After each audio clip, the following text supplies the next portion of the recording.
Hello everyone, it's Jamal Thomas. Welcome to the Progressive Soapbox. So people have a tendency to complain about the way government works. They will say government doesn't work, government is not your friend, and everything else. Truth of it is, government is really just a machine. It's a conceptual framework. It's not really a thing per se. Blowing up the White House doesn't necessarily get rid of the government itself. The government is a mental conception. That being said, the offices, the institutions, the arms, the branches, all of these things that are part of the government are run by people. Those people can either do a decent job or they can do a shitty job. The catch is, if you want something done right, you're going to have to give it the resources in order to do that particular thing. Not to mention, you also need the person to have a certain tenor about them that wants to get the job right. This last presidential election, we had a plutocrat take the office. We've had plutocrats in that office going back for God knows how long.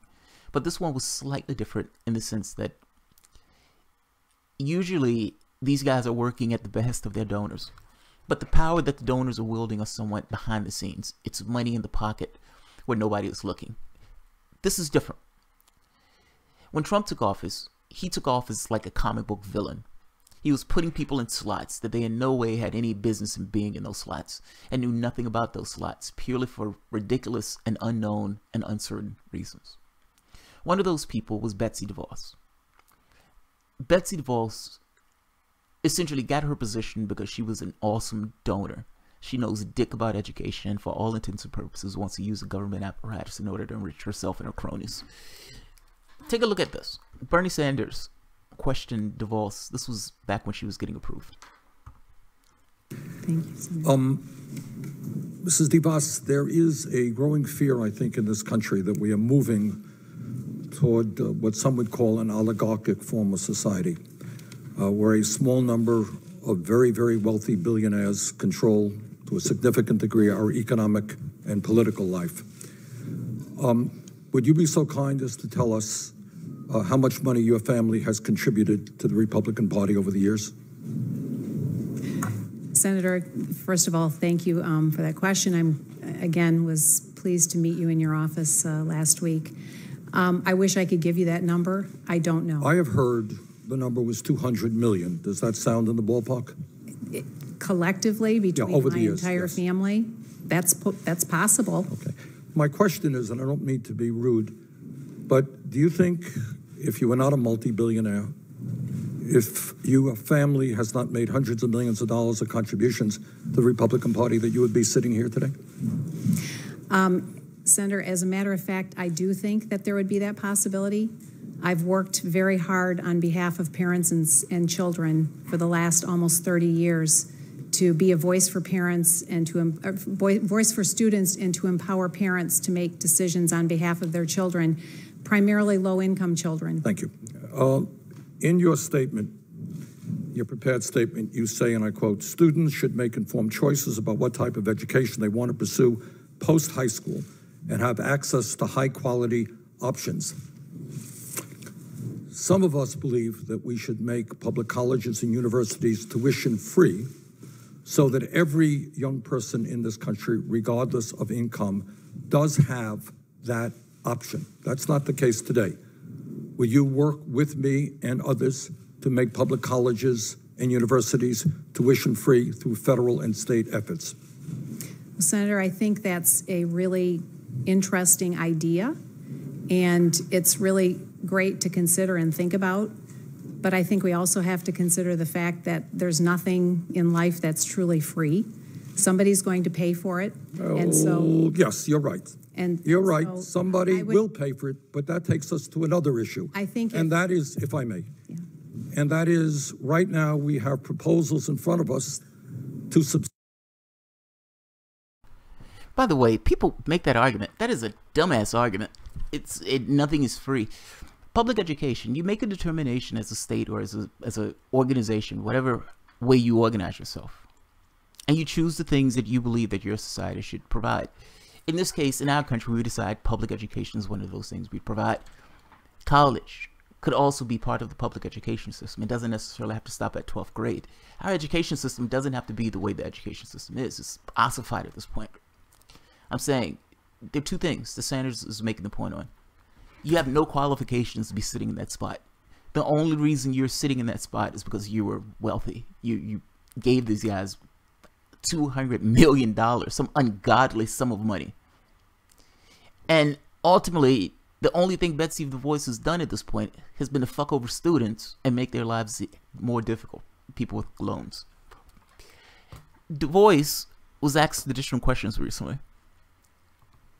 And in another horrific interview, because she was torn to shreds by Al Franken, by Elizabeth Warren, and by Bernie Sanders, that conversation gets worse. When you start a conversation and you ask the person, how much are you worth and how much did you donate to the Republican Party to get to be sitting in this particular spot, because you have no qualifications to be in the spot, you pretty much know where that's going. She's in an interview on ABC News, and they're going to ask her basic questions. She is a habitual bad question answer. Here's another instance of this. I guess my point in this video is she's not a bad question answerer because of anything like she's not bright or something like that. She just doesn't know what the fuck she's doing. She's not in that role because she wants to be in that role in order to help students and do the job itself. She's in that role to enrich herself. There's a difference in those things. How you function in that position is determined by what your objectives are in that position. It's not that government doesn't work. The problem is you have this cronyism where these people work for themselves or work for their own special interests. She's going to fuck over students in order to enrich herself. She doesn't care about the details because the details in this situation does not matter to her. She can never answer these questions in these interviews, and she always looks ridiculous when she tries. This is 60 Minutes. Why take money away from that school that's not working to bring them up to a level where they are, that school is working? Well, we should be funding and investing in students, not in school buildings, not in institutions, not in systems. And okay, but what about the kids who are... Wait, just to be clear, when you hear her talk like that, she's using coded language. She's talking about charter schools. She want to take money from the state, our cash, our money, tax dollars, and give it to some private enterprise. Their results are no better than private schools. I mean, in public schools, those teachers get paid less. They have less. They have less autonomy in their classes. Get paid less. It's a worse situation. Now, they always sell this from the standpoint of, well, we can help this one student. That's why she's saying we don't invest in schools. Whether she realizes it or not, human beings don't exist in the fucking ether. Those people exist somewhere. They're going to be somewhere in some particular environment. If you're a human being, you are going to be being somewhere. Meaning, yes, you do invest in schools. There are going to be people inhabiting those schools. You giving money to one kid, they still have a bunch of other fucking kids in that school that actually need assistance, as opposed to leaving that school to rot and you helping one or two kids by cashing in with your cronies associated with your charter school system. Let her keep going. She's talking in this coded language. She annoys the shit out of me. They're not talking about rehabilitating public schools. My public school was not the best in the world. Our books were fucked up and shoddy. The teachers were nice. The classes were perfectly okay. But you go to the other side of town, and those things look like colleges, campuses. Literally, their middle school looked like a college campus. Never seen anything like it. Either you invest in your kids now, or you're going to have to deal with those kids later. It determines what the society you want and what's the least amount that we want to give to our people in our society to make this particular life happy, or at the very least this life acceptable. Let's let her finish. I just want to make clear, she's talking about charter schools at this point. We're back at the school, it's not working. What about those kids? Well, in places where there is a lot of choice that's been introduced, Florida, for example, the studies show that when there's a large number of students that opt to go to a different school or different schools, the traditional public schools, actually, the results get better as well. Now, has that happened in Michigan? We're in Michigan, this is your home. By the way, that sounds kind of ridiculous. Understand what she's saying. Imagine you have school ABC. Let's say John F. Kennedy High School. That was my high school. Let's say John F. Kennedy High School was filled to the gill, packed to the gills. Now, John F. Kennedy High School is a public school. Her thing is, if people have a lot of options, meaning if they have a bunch of charter schools that are nearby, you can draw kids from the bad school, take the resources and the money, that you would have typically put into the school and give to the kids to go to some other private school. She's enriching herself using the coffers of the state. That's the first point.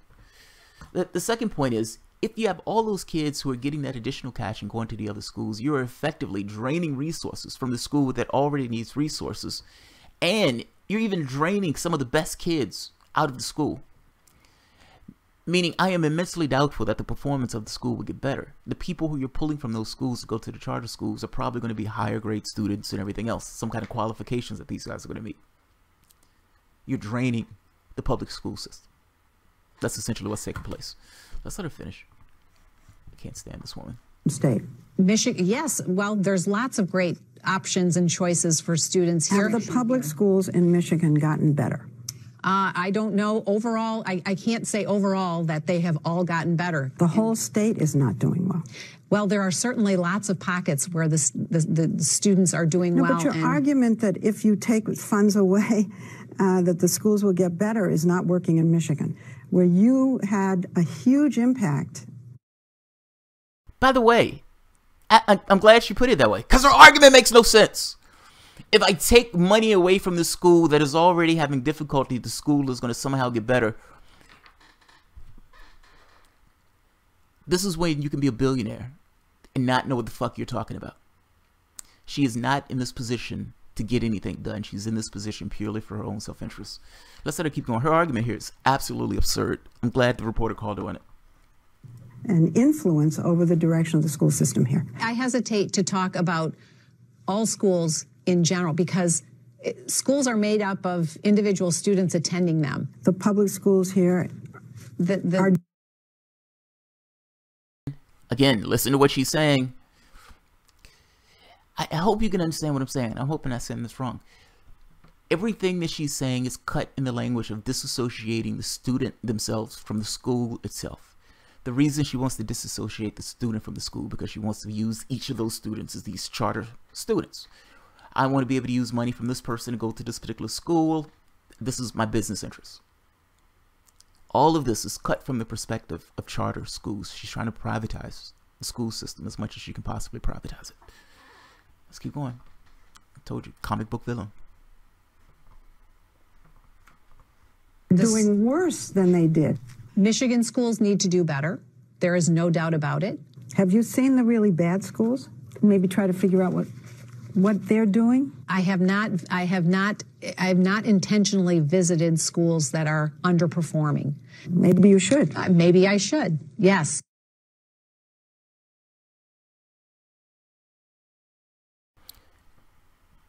That is absolutely embarrassing. That is absolutely embarrassing. And I have to be honest, it's slightly aggravating. This woman is a billionaire many times over, and she's assiduously stuck to the task of fucking over students and fucking over people who have a difficult time than she does. And then doesn't have the decency to even understand the job that she's actually doing. I mean, shit, man. Can you at least fake it that you have some sense in your head where you can do that goddamn job? You're fucking people over. That's what it boils down to. You have a huge amount of cash. You want to make more cash off of the state coffers. You're fucking people over. That woman doesn't know what the fuck she's talking about, and she's saying absurd stuff in this particular piece. I am glad that reporter called her on it. Good job, 60 Minutes. Good job. All right, I'll end it at that. I really dislike that woman. I really dislike her. All right, guys, have a good night.